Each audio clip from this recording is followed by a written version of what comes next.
Welcome to another edition of Damn TV with Damn Sam.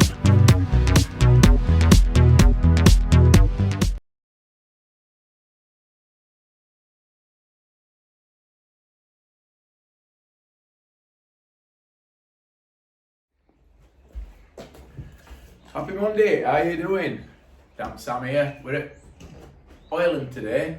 I'm going to show you what we've done to this property.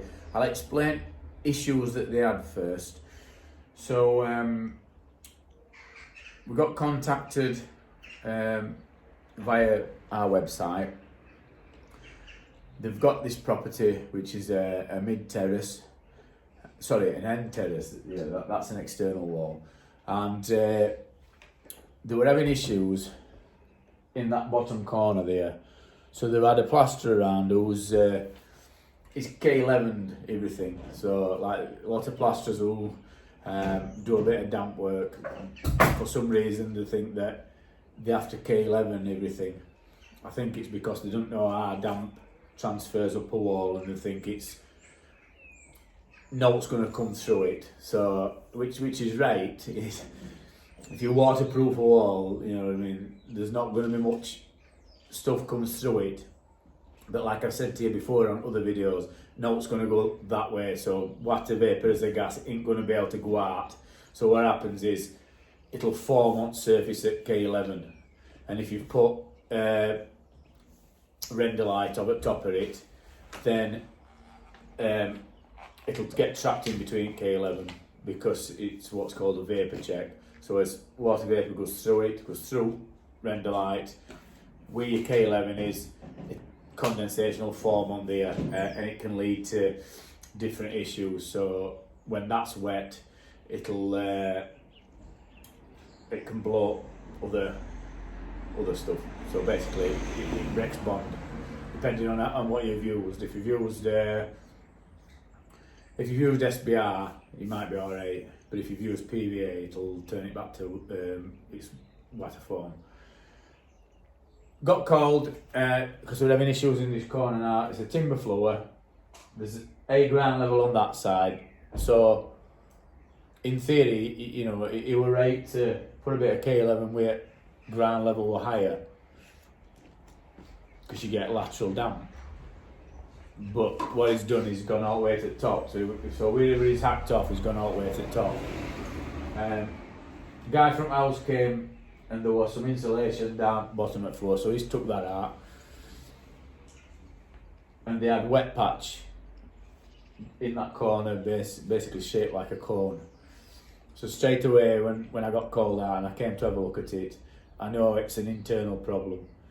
So I know that water, that is condensation that's forming, because it's like an upside down trumpet in corner of the room.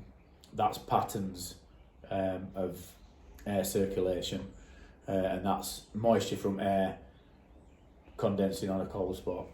Now there were a cold spot there for different issues. You've got cold air coming under the subfloor, coming up that gap. So she were at the wit's end. She just wanted it sorted. So she called us because we sort problems out in people's houses. So they've had everybody out to look at it. They get us in it's the final straw. So they'll get us in when they're at the wit's end, and they'll say, can you see a problem what other people can't see? And a lot of time I can. So what I decided to do, straight away, I just looked at it and thought, well, we just need to warm surface up. But there were only a small area what he'd left after he put his K11 on. So we'd only got like a few mil.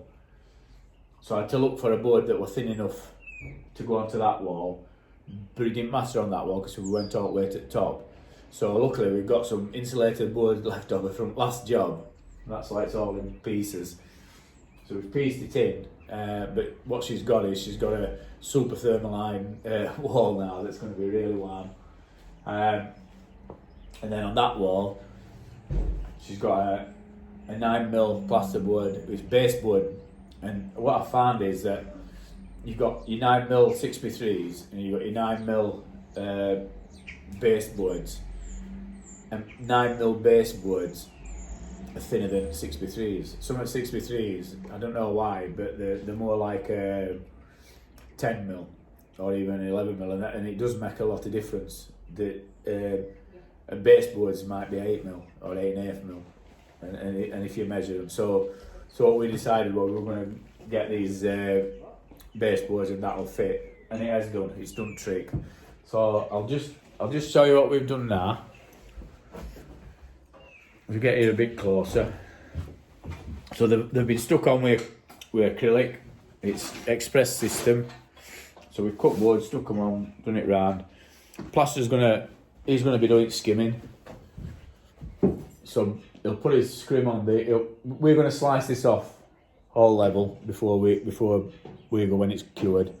We get a baking sand in first, and then I'll come back and slice this off when it's cured. And all you'll have to do is just scrim it up, PVA's bits and do that. So we've got that on there. We've got this on here, all nice and warm. And I put this bit on, bottom bit, and you can skim that, do what he wants. And then she's got a nice warm wall. And then we've given a bit to advice with rest at property about ventilation and stuff like that. And out of goodwill, we drilled and injected a damp proof course on this external wall because I thought it needed it, and just wanted to add a bit more value, like you do. She's paid minimum day rate.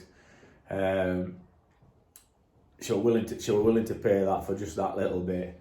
It only took us a few hours, so I decided while we're here, we'll drill and inject that for her. She's not got one in. Got a render on here. So that's his job for today. And we're going to get a sign, like I said, we're going to get a sign, we're going to get it cut off. If anybody's got any questions about it, let me know.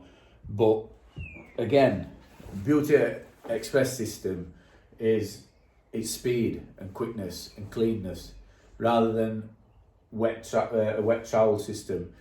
If you go on LinkedIn and you look at a lot of systems that's getting bandied about now, so Glenn Melville at Wall Reform has come out with some innovative products, and they're based around sort of boards you can skim on with waterproof backings on, and I think that they're quite thin what Glenn's doing, and they'll fit together as well. So it's worth checking out products that Glenn will do. And beauty with Glenn is he'll allow you to go up and test his products at his factory in up near Middlesbrough at Stockley. And it's where the set is. It's beautiful. It's beautiful countryside. But they'll allow you to go up, book a day in, and they'll show you all their products. They'll show you how to use them. They'll let you use it, which is what I've been banging on about for a long time, about people being able to go and actually use products there and then get a feel for them, rather than doing it on a job and being unfamiliar with it. Safeguard's just come out with they've got a couple of products on market that are thinner. So I know they've got a board there's a couple of products where you can put on a wall and make it warmer. There's one that's like a foam tile. There's dry flex, and they've got I think a board that's about 6mm that's magnesium. The only problem is again for how much you get per square metre, you're looking your price is going up. So it all depends on your client and your client's budget. So find out prices, find out what how much they're going to be, how much it's going to be, whether your client can afford it, and then have a look at them products and see whether you can use them and fit them into that job.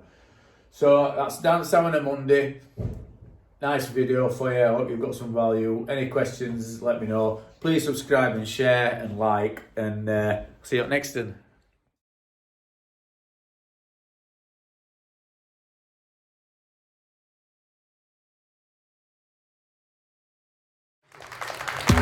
Thanks for watching another edition of Damn TV with Damn Sam. Please subscribe and please like the channel.